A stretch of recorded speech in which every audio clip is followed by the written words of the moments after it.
Olá, agora eu vou falar sobre o nosso projeto da catraca eletrônica e primeiramente eu vou falar sobre a lógica do nosso projeto.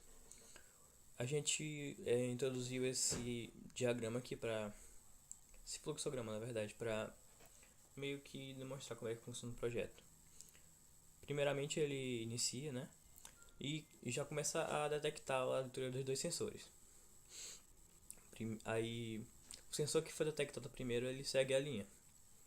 Ele continua ele continua a linha aqui até chegar na conclusão e voltar para o início. Por exemplo, se o sensor 1 for lido primeiro, o sensor está ativado, aí se não ele volta ali. Se ele estiver ativado, aí ele continua e ele vai tentar ver se o sensor número 2 for ativado nos próximos 0,5 segundos. Caso não, ele volta lá para o começo. E se ele for ativado, ele vai contabilizar uma resposta, que vai ser a entrada de uma pessoa, ou seja, adicionar uma pessoa naquele tempo.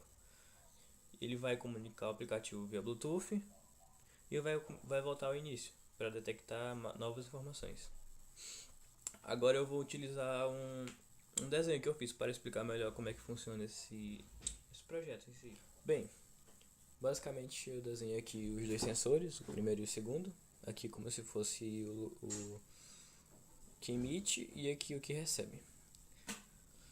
Agora vamos fazer de conta de que vai entrar uma pessoa aqui. Passou pelo primeiro sensor e passou pelo segundo. Vamos às programações atribuídas a isso. Se a gente cria duas variáveis aqui, duas variáveis A, nossa, começou ruim de desenho. Variável A e variável B.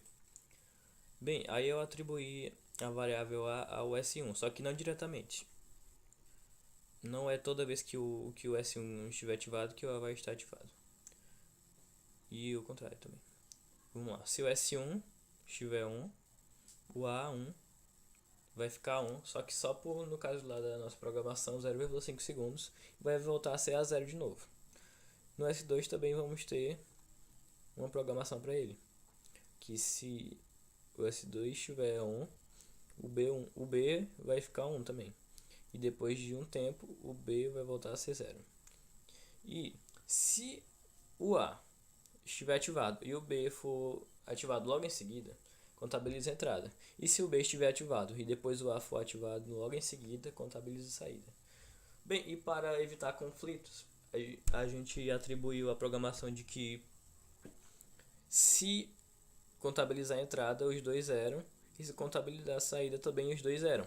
Bem, a programação foi algo que eu desenvolvi só na lógica mesmo, já que meus conhecimentos de programação são bem limitados, na verdade eu não sei praticamente nada. E eu fui tentando, mais ou menos por tentativa, só que de lógica e não do equipamento em si, já que eu não tive retorno, eu não entendi o que aconteceu. Eu vou explicar depois quando eu estiver mostrando a montagem. Mas essa lógica aqui que eu desenvolvi foi só na lógica mesmo. Eu não foi por teste nem nada.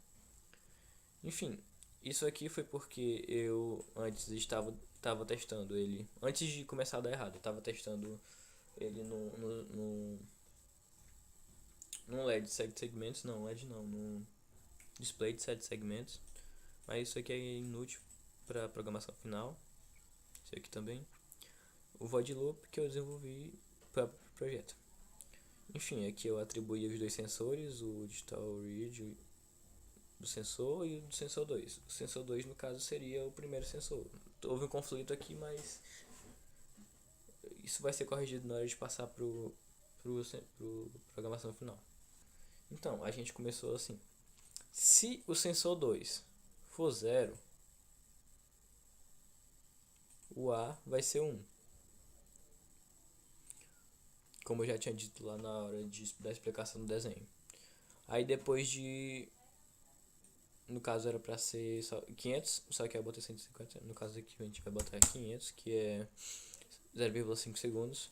Depois de 0,5 segundos ele volta a ser 0. E a gente botou logo em seguida a programação da soma, que é se o A for 1, e o sensor, que no caso é o sensor 2 lá do desenho, for 0, no caso esse 0 aqui é ativado, já que o sensor ele funciona inversamente. 0 é ativado, como é que está dizendo, e o 1 é desativado. Enfim, voltando. Se o A ainda estiver igual a 1 e o sensor for detectado 1, 0 também, desculpe. Se o A estiver 1 e o sensor estiver 0, ele contabiliza mais 1. Mais no caso aqui.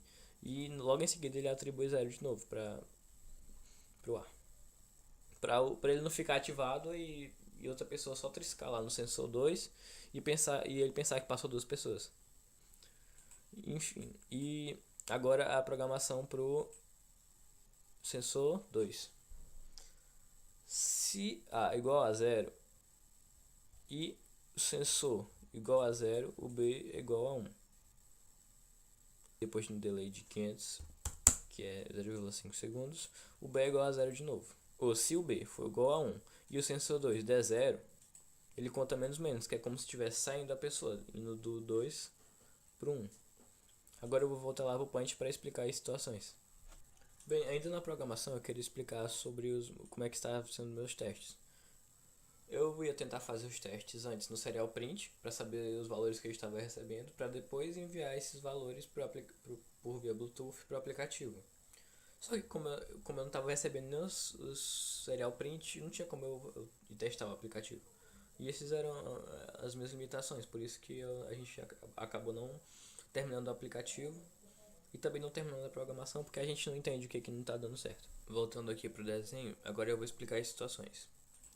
Se uma pessoa passa daqui para cá, o S1 fica 0, então o A fica 1, e o S2 fica 0 e o B fica 1 também.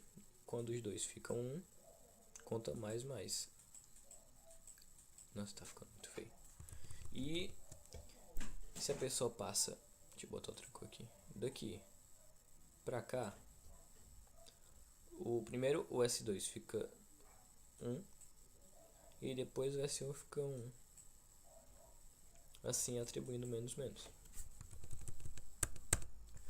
Mas se uma pessoa passar daqui pra cá e voltar, o S1 vai ficar 0, logo o A vai ficar 1, só que depois do tempozinho ele vai voltar a ser 0 de novo. Assim não vai contabilizar. E se acontecer o caso inverso também, a pessoa vem pra cá e volta. Aí o B vai ficar 1 e depois ele vai ficar 0 de novo. Bem, esse foi o circuito que a gente fez no FreeSync. Eu usei esse sensor aqui que não é, na verdade, parecido com o sensor que a gente usou no projeto, na montagem real mesmo, só que tendo o mesmo valor, né? A gente fez a montagem toda aqui, ligando ele nas saídas 10 e 11 e no GND, enfim, eu liguei tudo aqui, inclusive o módulo Bluetooth, mesmo a gente não usando ainda. Agora eu vou para a filmagem do circuito montado na real mesmo, no projeto físico. Aqui temos a montagem do circuito, meio protótica, bem protótica. E aqui temos o Arduino Nano funcionando como processador. Aqui os dois sensores que vão participar da... Por que ele tá piscando? Enfim, vão participar da coletação de dados. Os dois funcionando no paralelo, que é como vai funcionar na situação real, que é na porta, recebendo os dados que explicados anteriormente. E aqui o módulo Bluetooth que vai enviar as informações para o aplicativo, que vai fazer um gráfico, que vai enviar todas as informações para o usuário do aplicativo e do projeto em si.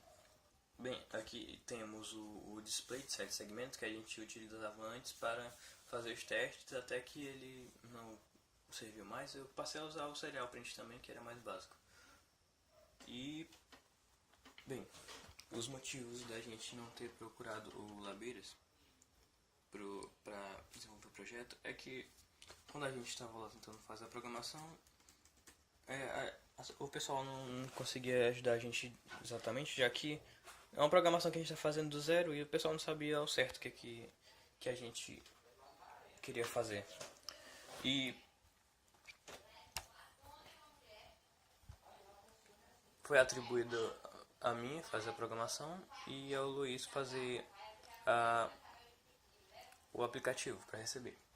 Ele parou em certa parte até que eu disse para ele que não estava conseguindo progredir na programação e acabamos não desenvolvendo o projeto até o final. Mas a lógica do projeto está desenvolvida, o que falta é acertar esses erros. Talvez, se os erros forem muito graves, eu tenha que desenvolver do zero, mas a lógica eu já tenho, a lógica das variáveis que eu criei. E também corrigir os erros de... Enfim, os erros que foram digitados no artigo. Pelo menos o artigo a gente terminou. E a gente... Não sei se a gente vai conseguir terminar até o Arduino Day, mas a gente pode tentar. E é isso.